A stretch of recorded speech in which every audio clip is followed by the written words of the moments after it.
Bonjour à tous et bienvenue sur Histodote. Vous connaissez tous l'histoire de Robin des Bois. La belle Marianne, frère Toc, le méchant shérif, l'odieux prince Jean et bien sûr le gentil roi d'Angleterre, Richard Cœur de Lion. Gentil Richard? Pas sûr. Et vraiment anglais? Pas sûr non plus. Alors, partons à la découverte de ce personnage que l'on croit connaître.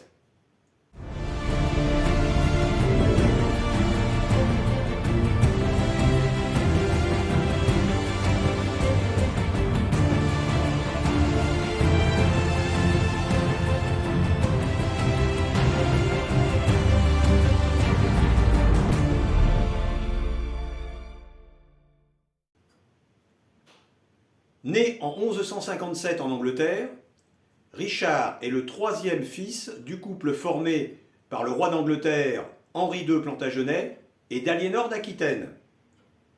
Une famille nombreuse, puisqu'ils auront 8 enfants en tout.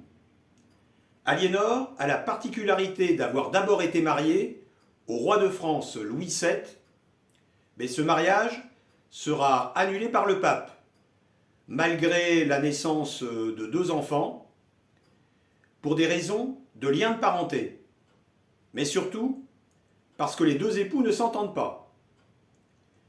Louis est souvent indécis, manque de caractère, et son côté dévot exaspère une Aliénor énergique et aimant les plaisirs de la vie.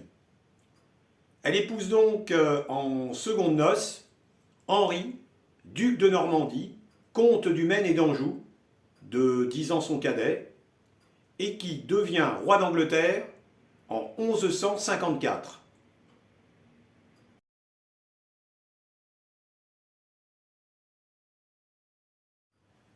Richard est élevé à la cour de sa mère, dans le duché d'Aquitaine.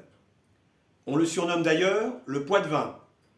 Il ne parle que l'occitan et le français, et n'apprendra jamais l'anglais. Il devient officiellement comte de Poitiers, puis est couronné duc d'Aquitaine à Limoges. En 1169, il est fiancé à Adèle de France, fille du roi Louis et sœur du futur Philippe Auguste.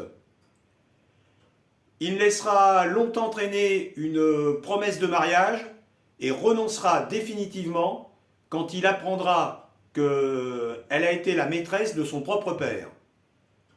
Un père pour qui il a peu d'estime. Pourtant, celui-ci va attribuer des domaines à ses fils, sauf à Jean, qui va prendre le surnom pleufateur de Jean sans terre. Pourtant, en 1173, ses fils vont se révolter contre l'autorité paternelle. Poussés par Aliénor et soutenus par le roi de France, bien décidé à affaiblir ce voisin trop puissant, pourtant son vassal dans ses possessions continentales.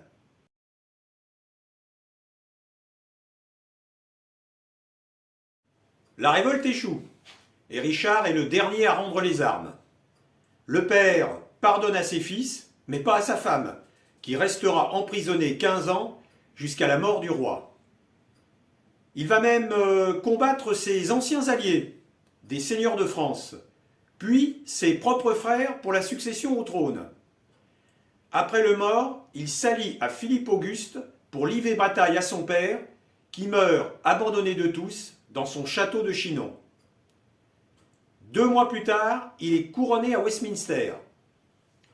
Mais animé d'un esprit chevaleresque, il décide de partir en croisade avec son ami Philippe pour délivrer Jérusalem aux mains de Saladin, le sultan d'Égypte. Les 2 hommes sont si proches qu'ils partagent le même lit et s'embrassent sur la bouche. Il est pourtant peu probable qu'ils aient eu une relation intime. Mais Richard a sans doute eu des expériences homosexuelles, des bougreries, selon ses propres termes.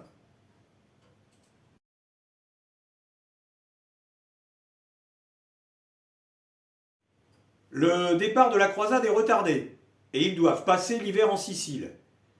Les rapports entre les 2 souverains se détériorent, car chacun veut conduire la croisade. Enfin, au printemps 1191, ils prennent la direction de Chypre qui commande la voie maritime jusqu'à la Palestine. Ils prennent Acre, déjà assiégé grâce au renfort des troupes de Richard.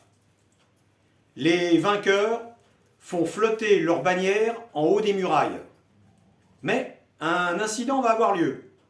Le roi d'Angleterre fait jeter à terre la bannière du duc Léopold d'Autriche. Un geste qui aura des répercussions pour la suite.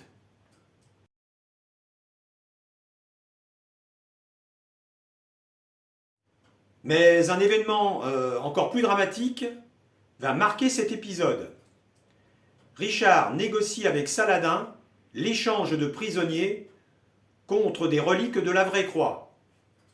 Mais comme il tarde à lui remettre, il fait exécuter 2700 musulmans.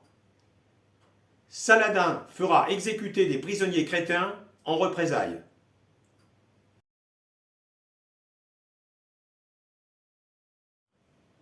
Richard va continuer la croisade sans Philippe retourner en France. Il va vaincre encore 2 fois Saladin à Arsouf et Jaffa. Mais il doit renoncer à Jérusalem et rentre en Europe en octobre 1191. Au cours du voyage de retour, et malgré les précautions pour passer incognito, il est reconnu en traversant les terres du duc Léopold, qui n'a pas oublié l'affront de la bannière. Il est capturé et livré à Henri VI, le roi du Saint-Empire germanique, contre une part de rançon.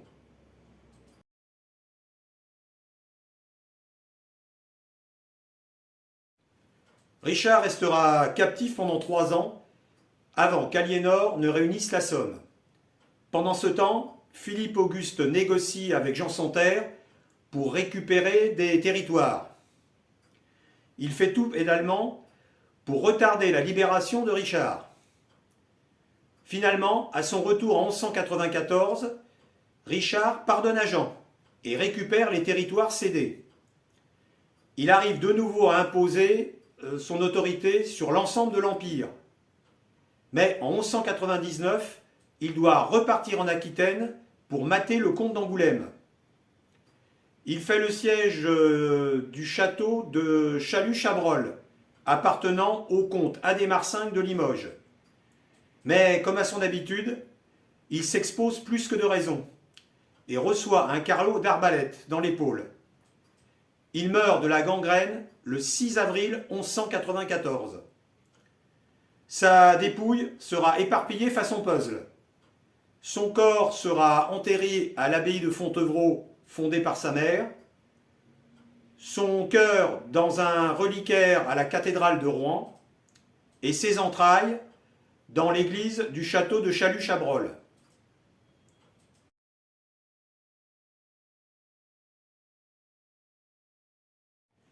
On est donc bien loin de l'imagerie populaire pour ce roi fait d'ambiguïté.